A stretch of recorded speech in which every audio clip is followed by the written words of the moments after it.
ఒక లక్షణం ఉంది. తులసి లక్ష్మి యొక్క స్వరూపం.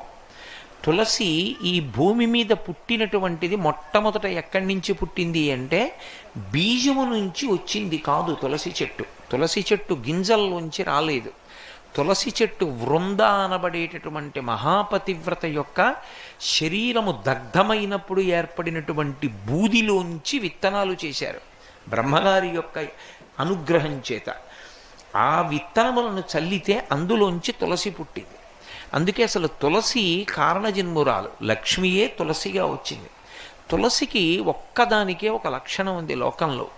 తులసి సమస్త పాపములను హరిస్తుంది. ఎందుచేత హరిస్తుంది అంటే దాని గురించి పురాణంలో ఒక మాట ఉంది.